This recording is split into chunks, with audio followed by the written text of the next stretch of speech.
the huge problem that you have to deal with and that you have to break free from is the cycle of shame.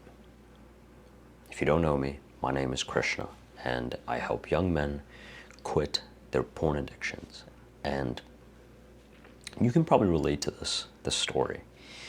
You're sitting there, you're in your room, you're on your computer chair, and you've just gotten home after like a long day of school, and you're bored. You don't want to do any homework. You don't want to do anything, right?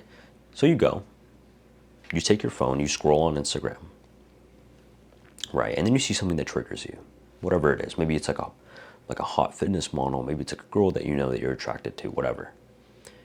You see that, you start to get horny, then you go and you relapse. You watch porn, you jerk off, right? What happens directly afterwards?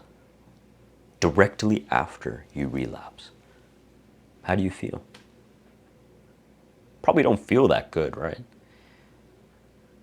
You might be feeling a lot of shame, you might be feeling a lot of guilt.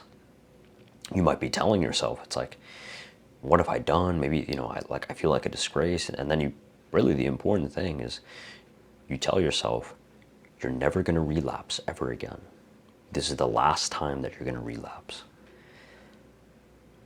And then the next day, same thing happens. You wake up, you go to school, you go about your normal day, you get triggered, you come home from school, you're bored. You get triggered by something, you relapse again.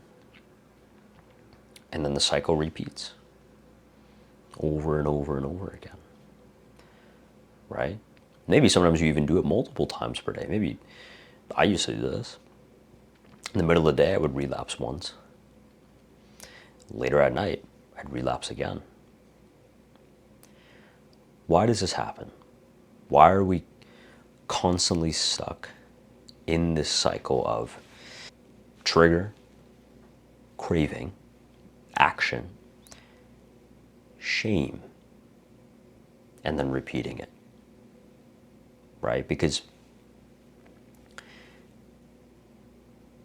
I think fundamentally there are two kind of like types of triggers. One of the types of triggers is the trigger that shows you the potential gain, right? So this could be looking at a hot girl, it could be looking at like a hot fitness model, it could be, something along those lines. That trigger specifically, it tells your brain, or it kind of gives your brain like a preview of what you're going to watch when you watch porn. And so you see that, your primal brain sees that, it starts to get horny.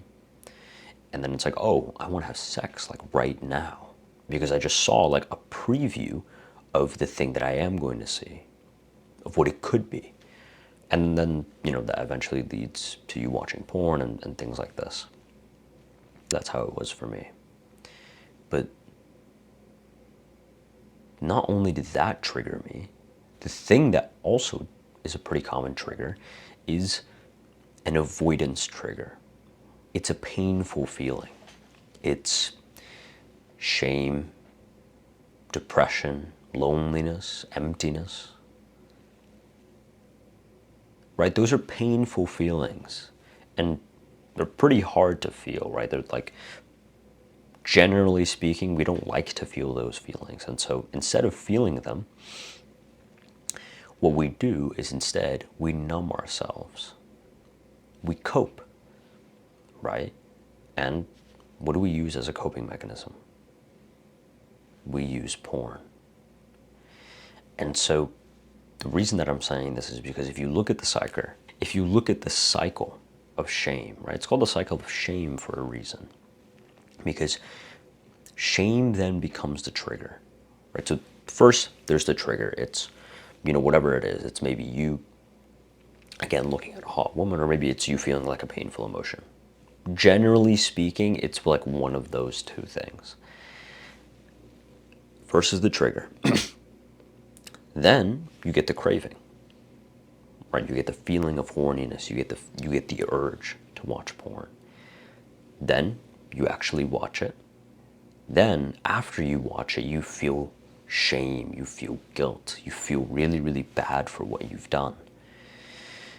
And that shame is still another trigger. It can still be interpreted as a trigger. And so what happens is you relapse, you feel the shame, and then because you don't like the feeling of shame, you don't like the feeling of guilt, the cycle repeats over and over and over again. One of the weird things that can start to happen is you actually start to get addicted. This is going to be really weird. You start to get addicted to the guilt of relapsing. Because one of the things that happens when you're addicted to something is the intensity of how good you feel, the level of the pleasure that you can get from consuming that certain thing that you're addicted to, whatever it is, right? It reduces over time. Like I remember the first time I saw porn was when I was like 8, maybe 9 years old.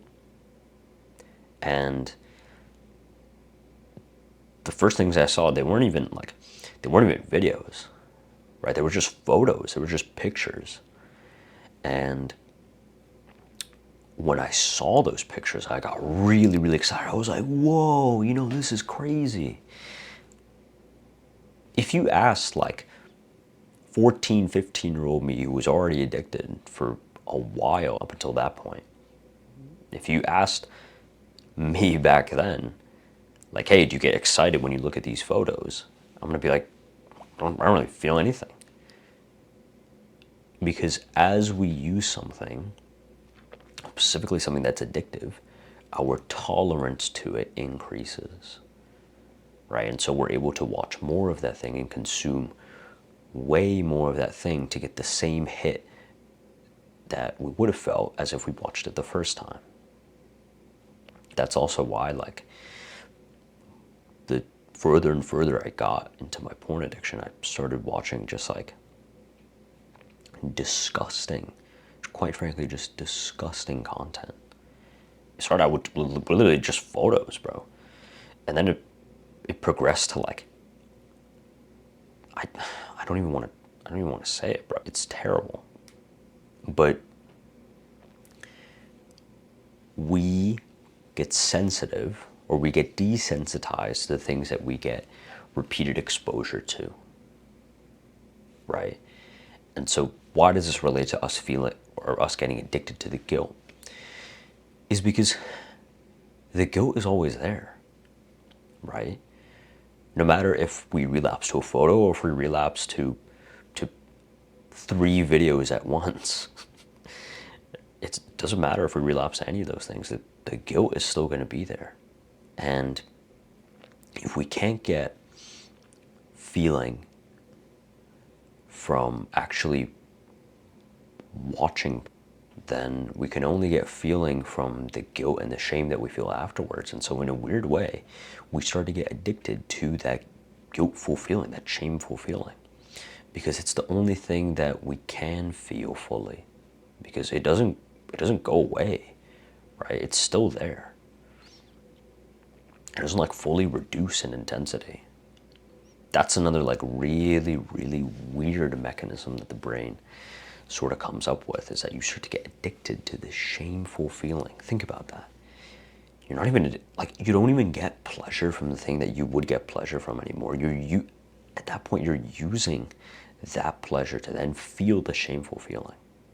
And so again, those things, they increase the urge, or they increase the likelihood that we relapse again.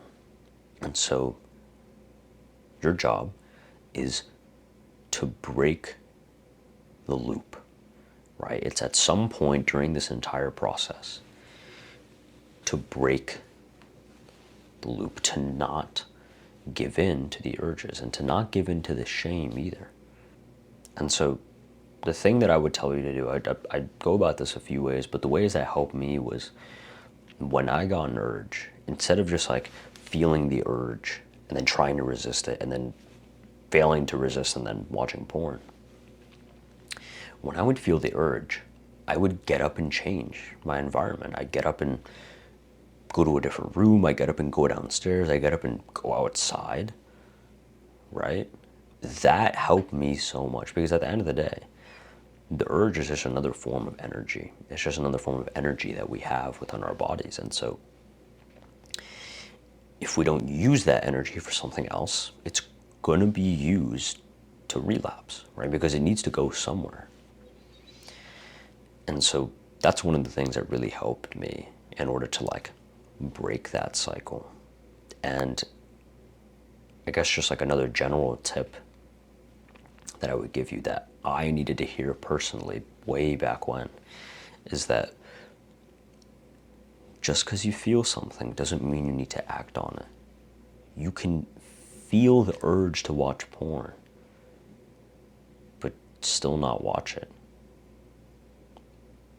You can feel the shameful and guiltful feeling, and that's fine. Right? That doesn't mean there's anything wrong with you if you're feeling that feeling. It just means you're human. Like, just because you feel the need to act a certain way, it doesn't mean you need to act on it. You can still feel it, and you should still feel it, but you don't need to act on it. And largely speaking, we shouldn't act on our feelings. And so if you find that you've tried all of the methods to quit porn, you've tried NoFap, you've tried, the app blockers, you've tried the accountability thing, you've tried whatever it is, and you find that it didn't work, I want to give you something completely for free that I personally use to stop relapsing and to go from relapsing multiple times a day, every single day, to now not having watched porn in 4 years. And so if you want that, it's completely free, and you click the first link in the description down below. It's called the 3D method, and it's a system that you can use in real time at any point during the day. This is not about doing push-ups, it's not about doing cold showers or whatever, right? Because that's completely unrealistic when, let's say, you relapse at like 11 at night, 11 p.m., 12 a.m., right? And this is a real-time system that you can use and you can implement to stop relapsing. And so if you're serious about actually quitting porn, and you want more structure, and you want more accountability, and you want something that's specifically tailored to your life and your circumstances, then the second link in the description is a link to join the 30-day reset that I'm holding. And so if you're interested in any of those things, then you can go and you can check out the description down below. Take care, bro.